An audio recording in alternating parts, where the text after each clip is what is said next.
Emily Carter used to believe that love aged like wine, deepening with time and patience. Lately, it felt more like water left standing, clear, tasteless, and forgotten. She noticed it most in the evenings, when the house filled with quiet instead of conversation. Daniel Carter would come home later than promised, loosen his tie, and retreat into his phone or his thoughts. He wasn't cruel or unfaithful. He was simply absent in ways that were harder to name and easier to excuse. Emily learned to move around his silences. She reheated dinners, folded laundry alone, and told herself that this was what adulthood looked like: shared responsibilities, separate worlds. When she asked how his day had been, Daniel answered efficiently, like someone closing a task.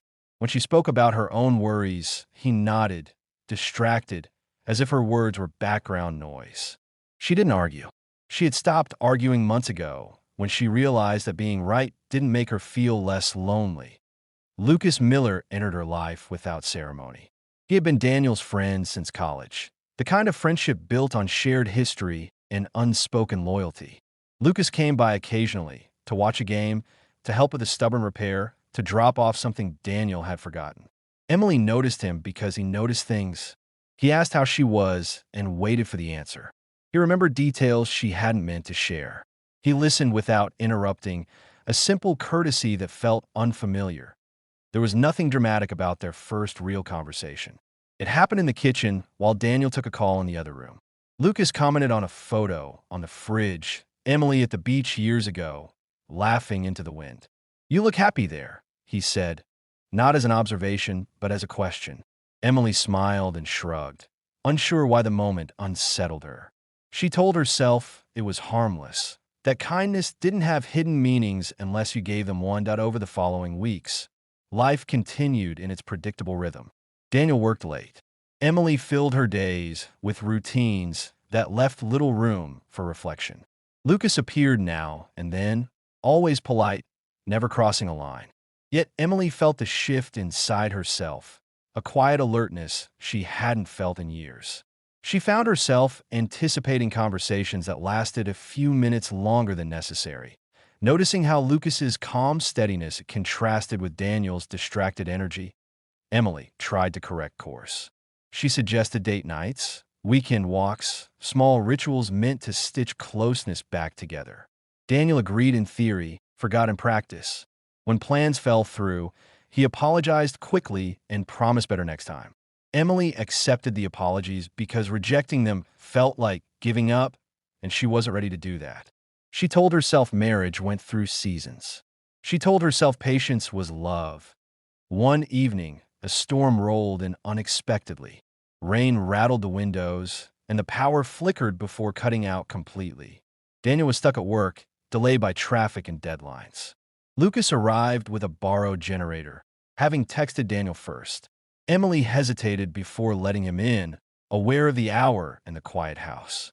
She reminded herself that this was normal, practical, necessary. They sat in the living room with a single lamp casting soft light. The generator hummed outside, steady and reassuring. Conversation came easily, drifting from harmless topics to more personal ones without effort. Lucas spoke about feeling stuck between expectations and choices, about friendships that changed as life narrowed its focus. Emily listened, recognizing pieces of herself in his words. When it was her turn, she surprised herself by being honest. She spoke about loneliness without using the word, about days that felt full yet empty. Lucas didn't offer solutions. He didn't minimize her feelings or rush to defend Daniel. He simply listened, his attention unbroken. The simplicity of it made Emily's chest ache. She realized how long it had been since someone had held space for her thoughts without turning them into problems to solve. When the power returned, neither of them rushed to stand. Emily checked the time and felt a flicker of guilt, sharp and sudden. She excused herself, busied her hands, created distance where it belonged. Lucas noticed and nodded, understanding without explanation. He gathered his things, thanked her for the conversation, and left with a quiet promise to check on the generator later. That night, Daniel came home exhausted and apologetic. Emily listened, nodded, and asked the questions she always asked. She didn't mention Lucas beyond a passing note about the generator. As Daniel fell asleep, Emily lay awake, staring at the ceiling. She replayed the evening in fragments, not because anything improper had happened, but because something important had. She felt seen in a way that unsettled her, and the recognition scared her more than the loneliness ever had. Emily turned on her side and closed her eyes, telling herself that awareness was not action, that feelings were not choices. Yet she sensed the ground beneath her had shifted. The house was quiet again, but this time the silence carried a question she couldn't ignore, one that lingered as sleep finally found her and promised that the days ahead would demand answers. Emily carried the weight of that evening into the following days, though nothing on the surface appeared changed. Daniel moved through the house with the same distracted efficiency, speaking in summaries and promises. Emily responded with practiced calm, but her thoughts drifted elsewhere, returning to the ease of being heard without having to ask for attention. She resented herself for noticing the difference and resented the difference for existing at all. Lucas kept his distance. He didn't text or call, and when Daniel mentioned him in passing, Emily felt an unexpected mix of relief and disappointment. She told herself that distance was good, that boundaries restored balance. Still, she found herself replaying conversations in her head, not the words themselves, but the feeling of being understood. It unsettled her how rare that feeling had become. The opportunity to test her resolve arrived quietly. Daniel announced, almost casually, that he would be out of town for one night, a work obligation that couldn't be moved. Emily nodded, masking the familiar sting. She had learned not to protest schedules that never bent for her. That evening, as she stood alone in the kitchen, her phone buzzed. A message from Lucas appeared, careful and brief, asking if the generator was still working after the storm. Emily stared at the screen longer than necessary. She could answer simply and end it there. Instead, she replied honestly, thanking him and mentioning that Daniel was away. The words felt neutral when typed, but she knew they carried weight. Lucas responded with restraint, suggesting he stop by briefly to check the equipment. Emily agreed before she could reconsider, telling herself this was practical, nothing more. Lucas arrived just after dusk. The house felt larger with Daniel gone, each room echoing slightly. They spoke first about mundane things, the generator, the weather, Daniel's work. Emily noticed how carefully Lucas chose his words, how he maintained a respectful distance, as if aware of an invisible line between them.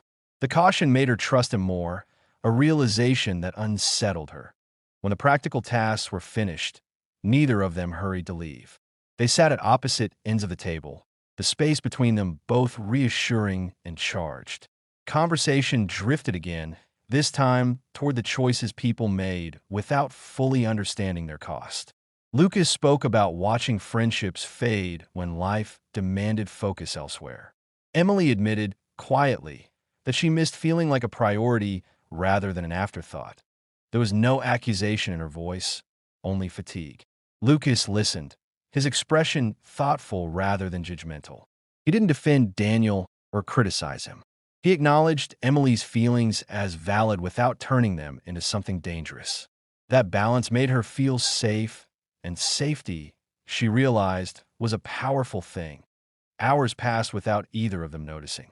Outside, the night deepened, and the house settled into stillness. Emily became aware of the intimacy of the moment. Not physical, but emotional, built from shared honesty and mutual restraint. She felt the pull of it and the fear that followed. This was how lines blurred, she knew, not in dramatic gestures, but in quiet understanding. Emily stood abruptly, breaking the spell. She suggested coffee, then laughed softly at herself when she realized the lateness of the hour. Lucas smiled, not unkindly, and shook his head. He acknowledged the moment for what it was without naming it, and Emily felt gratitude for his restraint. They moved into the living room instead, sitting farther apart, as if distance alone could recalibrate what had shifted. When Lucas finally checked the time, his expression changed. He stood, apologizing for staying so late. Emily walked him to the door, aware of the heaviness that settled between them, unspoken and unresolved. At the threshold, they paused. Lucas met her eyes, his gaze steady and respectful. "Thank you for trusting me," he said simply. The words landed with unexpected force. After he left, Emily locked the door and leaned against it, her heart racing for reasons she didn't want to examine too closely. Nothing inappropriate had happened, and yet she felt as though she had crossed into unfamiliar territory. She cleaned the kitchen, straightened the cushions, performed small tasks meant to ground her. Still, the night lingered, refusing to be reduced to routine. When Daniel called later to say goodnight, Emily answered with warmth she hoped sounded natural. She told him about her day, omitting Lucas entirely this time. The omission felt heavier than any confession might have. After the call ended, Emily sat in the dark, listening to the quiet hum of the house. She understood then that the night had changed something essential, not because of what had occurred, but because of what she now knew she was missing. The realization followed her to bed, where sleep came slowly. As she closed her eyes, Emily sensed that the questions forming inside her would not fade with morning, and that the calm she had felt was only the beginning of a deeper reckoning still to come. Morning arrived gently, as if the house itself wished to pretend nothing unusual had occurred. Emily woke before Daniel, listening to the steady rhythm of his breathing. The memory of the night lingered, not as a scene replayed, but as a feeling she could not shake. Nothing improper had happened, she reminded herself, yet the reassurance felt thin. Downstairs, Laura was already bustling in the kitchen, humming as she prepared breakfast. Emily joined her, grateful for the normalcy of familiar sounds. Laura chatted easily, recounting plans for the day, unaware of the quiet tension that sat just beneath Emily's calm expression. Daniel joined them soon after, distracted but pleasant, his attention divided between his coffee and his phone. Ethan entered last. He greeted everyone politely, his demeanor unchanged. Yet when his eyes met Emily's, there was a brief pause, acknowledgement without emphasis. He said nothing about the night, and Emily felt both relief and disappointment in that restraint. The day unfolded with small, shared activities. A walk through the nearby park, lunch on the patio, conversation that drifted from light humor to comfortable silence. Daniel took a work call midway through the afternoon and disappeared indoors, leaving Emily outside with Laura and Ethan. Laura spoke animatedly, but it was Ethan who noticed when Emily grew quiet, who adjusted the conversation without calling attention to her withdrawal. It was subtle, the way they began to orbit one another emotionally. No deliberate choices, no conscious intentions, just moments of understanding that formed without effort. Ethan asked Emily about her interests, not out of obligation, but curiosity. She answered carefully at first, then more freely, surprised by how long it had been since someone had asked simply to know her. Later, while Laura stepped inside to take a call, Emily and Ethan remained on the patio. The air was warm, the kind that invited honesty. Ethan leaned back slightly, giving her space even as he spoke. "You seem thoughtful," he said. "Not unhappy, just carrying something." Emily hesitated. She had learned to deflect questions like that, to offer vague reassurances. Yet the words came before she could stop them. "Sometimes people grow used to silence," she said, "and forget how loud it feels inside." Ethan did not interrupt. He waited, letting the quiet settle rather than rushing to fill it. "That sounds exhausting," he replied finally. The simplicity of the response struck her. No advice, no judgment, just recognition. Emily laughed softly, a sound edged with sadness.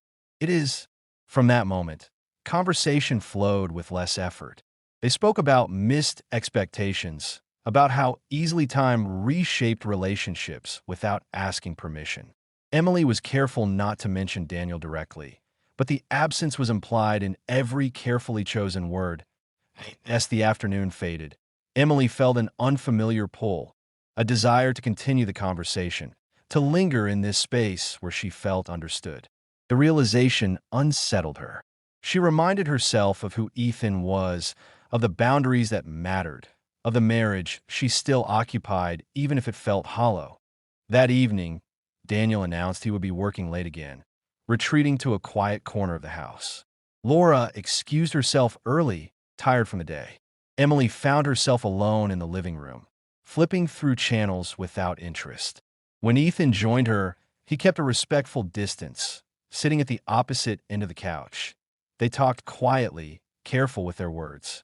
Emily spoke about her work, about how fulfillment sometimes slipped through her fingers despite her efforts. Ethan listened, occasionally offering observations that felt thoughtful rather than intrusive. At one point, he stopped himself mid-sentence. "I don't want to cross any lines," he said, his voice steady. "I just want you to know you're not invisible." The statement landed with more weight than any compliment. Emily looked away, emotion tightening her throat. "That's kind of you," she replied, aware that kindness could be dangerous when it arrived at the wrong moment. Later that night, Emily lay awake again, replaying the day in fragments.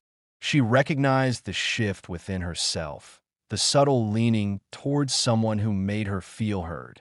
The knowledge brought guilt, sharp and immediate. She had not touched Ethan, had not spoken words that openly betrayed her marriage, yet something private had already begun to form. The next morning, Emily called her friend Martha during a quiet moment. Martha listened patiently as Emily described her unease without naming its source. When Emily finished, Martha's voice was gentle but firm. "Emotional closeness can be just as complicated as anything physical," she said. "Sometimes more so." Emily ended the call with a heaviness she could not ignore. She watched Ethan from across the room later that day, noticing how careful he remained, how he never sought her out when others were present. His restraint mirrored her own growing conflict.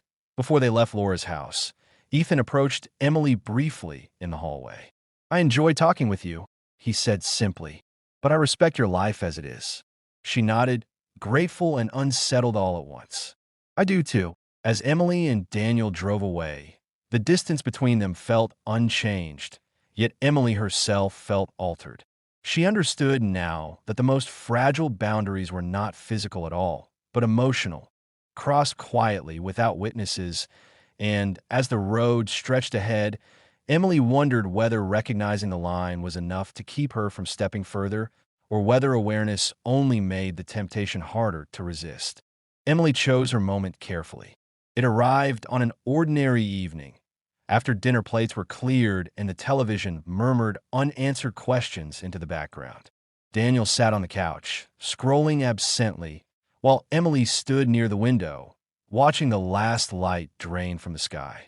She understood that waiting for the perfect time was another way to delay the truth, and she was done delaying. She spoke quietly, asking Daniel to put his phone down. The request surprised him enough to comply. When he looked up, he noticed the tension in her posture, the seriousness she no longer tried to soften. Emily didn't accuse or dramatize. She spoke about distance, about feeling unseen, about the quiet erosion that had taken place while they both assumed stability meant safety. She admitted that she had crossed an emotional boundary, not through action, but through attention given and received elsewhere. Daniel listened without interruption. His expression shifted slowly, from confusion to hurt, then to a guarded stillness that frightened Emily more than anger would have. He asked careful questions, not seeking details but clarity. Emily answered honestly, emphasizing responsibility rather than justification. She acknowledged that loneliness did not excuse her choices, only explained the vulnerability that had allowed them. Silence followed, thick and heavy. Daniel stood and walked to the kitchen, gripping the counter as if to steady himself. When he spoke again, his voice was low, controlled. He admitted his own failures. The way work had become an easy refuge, the assumption that Emily's patience meant contentment. He did not absolve her, but neither did he deny his part. The recognition between them felt fragile, like glass newly exposed to pressure. They spoke late into the night, not reaching resolution, but arriving at understanding. Daniel confessed that he had mistaken provision for presence, consistency for care. Emily admitted that she had learned to minimize her needs rather than risk disappointment. The truth did not mend everything, but it cleared the space of pretense. By the time they fell asleep, exhaustion replaced tension, and the quiet felt different, less empty, more honest. The following days were careful ones. Daniel made visible efforts to be present, not grand gestures, but consistent attention. Emily responded with caution, aware that change required more than intention. They spoke openly about boundaries, about rebuilding trust without rushing it. There were moments of closeness and moments of doubt, and neither pretended otherwise. Lucas removed himself without being asked. He sent a brief message to Emily, respectful and restrained, acknowledging the difficulty of the situation and his decision to step away. He expressed regret without appeal, responsibility without defense. Emily read the message once and did not reply.